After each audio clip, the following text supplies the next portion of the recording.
Hey, this is Das from Thriller Recapped, and today we are going through a 2006 crime romance movie called Basic Instinct 2. In the beginning, the movie starts with Catherine Tramelle driving a Porsche car. With her in the car is Daniel, a rich businessman who seems drunk to a point that he can't drive himself. It's seen how Catherine puts the foot on the gas by driving that Porsche fast on the highway. She is then seen becoming naughty as she takes Daniel's fingers, licks the fingers in a sexual manner, then proceed to lift her left leg so as to insert Daniel's fingers into her jelly.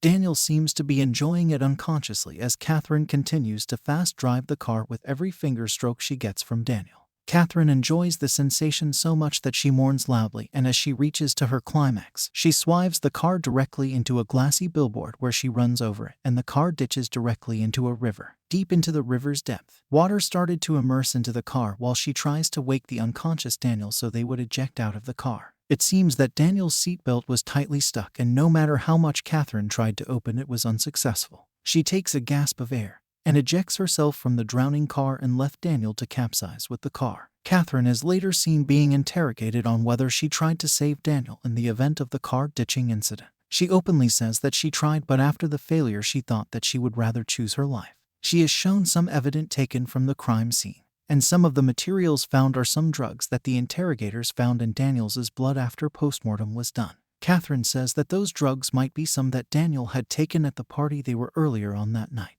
The detectives begged to differ since the drugs were only found on Daniel's blood and not in Catherine's blood. They later said that Daniel might have not been breathing by the time the car ditched. Catherine differs by saying that Daniel was alive and was actually making her get her orgasms prior to the car ditching. The detectives say that they have a report from a plug who snitched that he had sold some meds to Catherine a week before the incident happened. She defended herself by saying that the plug must be lying to get himself off charges. The detectives asked Catherine why she seemed not to be worried, but she responded by saying that she is traumatized because she doesn't know if she will ever get such orgasms ever again. Damn, such a response sounded so chilled and psychopathic at the same time. The detectives concluded that she must be taken to the best psychiatrist in the town to be examined before she is presented to the jury for her case. The next day, Catherine was presented to Dr. Glass, who will be her psychiatrist over the case investigation period.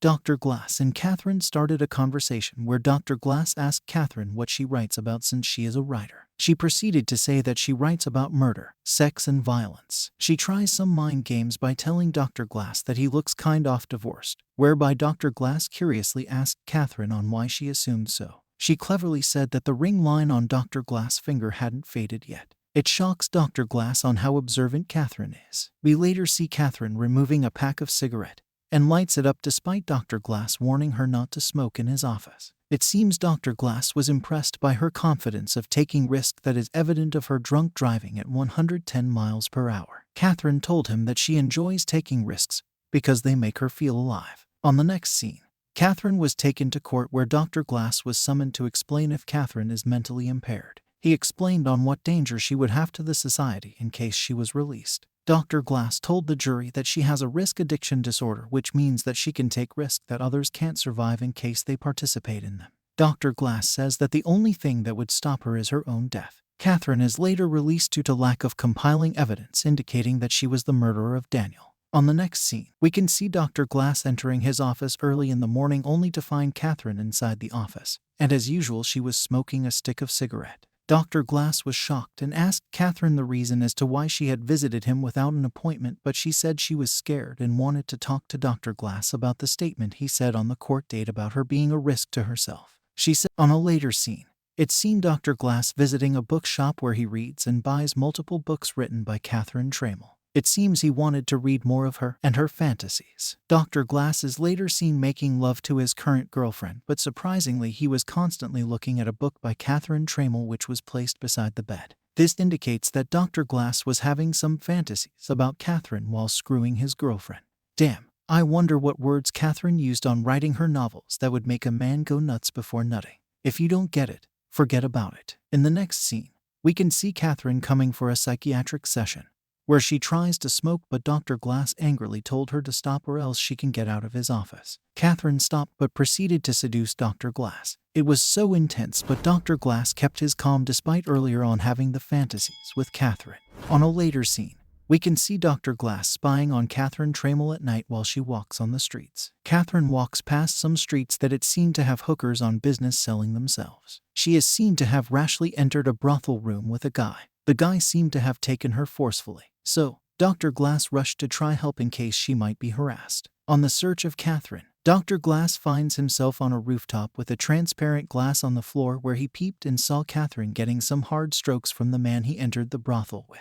She directly looks onto Dr. Glass, indicating that she was fine with that, and that proves that she was a sex addict for sure. With this scene, we can see that Dr. Glass has been hooked with Catherine and he might have caught some feelings for her. Dr. Glass canceled his therapy session with Catherine because it seemed that it had gone too far. On the next scene, Dr. Glass is seen to be having an argument with Denise, his ex-wife. She was crying due to the argument, and it's seen her running towards the washroom area to sob herself in private.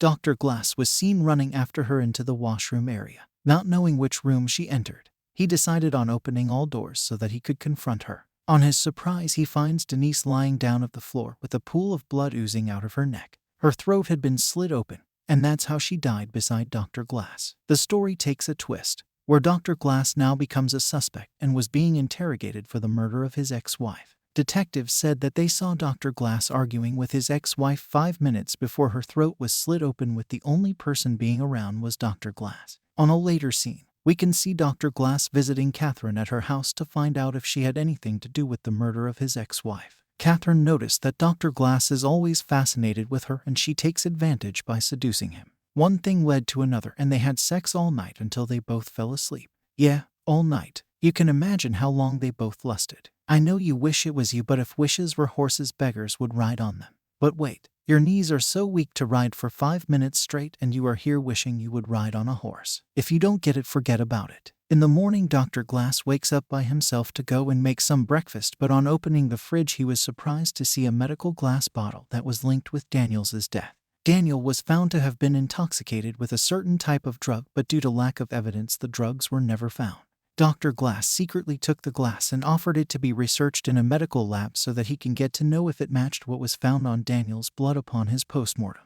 After the lab test was done, the liquid inside the medical glass bottle matched the drug that Daniel was intoxicated with on the day of his death. On a later scene, Dr. Glass went back to Catherine's house. Damn, you might be thinking he came for the juicy rematch, but no. He came back to quarrel Catherine on why she would let it go that far, knowing well that she possessed the drug that killed Daniel. Catherine said that the medical glass bottle was planned so that the result would clearly match up the evidence that was on her case, and since she had already had sex with her, he wouldn't snitched on her. Dr. Michael Glass was furious that he struggled her almost to pass out as she was bathing herself in a pool. Later, it seemed that Dr. Glass hastily went to his colleague psychiatrist, of whom he believes that she is in danger of being the next target of Catherine's murder plot. On arrival, the psychiatrist tells Dr. Glass that he is the one who needs the therapy the most because she knew on how Dr. Glass had tried to struggle Catherine into drowning into the pool. Dr. Glass was told that his psychiatric license was revoked and that he would be required to visit therapy sessions so that his current case of killing his ex-wife would be heard in front of the jury. On his surprise, Catherine was in the same house as his psychiatric colleague, of whom Dr. Glass to believe that the death of his ex-wife was done by the detective who was in charge of his case. It's later seen that the detective bursted into the door only to be shot by Dr. Glass, who was full of anger. The detective had come along with policemen who stormed into the house upon hearing the gunfires. Dr. Glass was apprehended, and on the process it is seen Dr. Glass screaming with pain and cursing himself onto why he believed Catherine all along.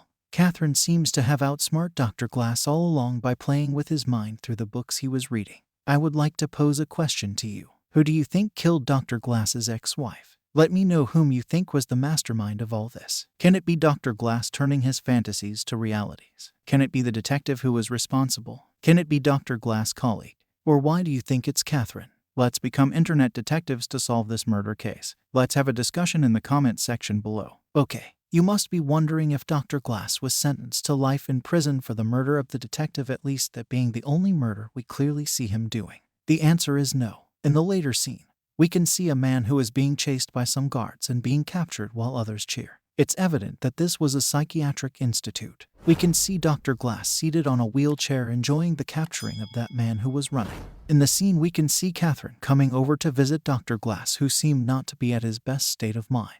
Catherine came with a present for Dr. Glass, of which it was a novel titled The Analyst. Catherine tries to play some mind games to make the mentally ill Dr. Glass believe that he was responsible for all the murders that had happened. In the book, Catherine had written a note that I couldn't have done it without you. That's how the movie ended, leaving us with questions on what she really meant that she couldn't have done without Dr. Glass. Did she mean she wouldn't have made the novel, or she wouldn't have staged the killings? Hey, you see this video on the screen? This is a video that YouTube thinks it's suitable for you, and in most cases they are never wrong. Click it now before it disappears. Anyway, subscribe now, and if we get to 50k likes, I will make a part 2 of this film. Until then, stay thrilled.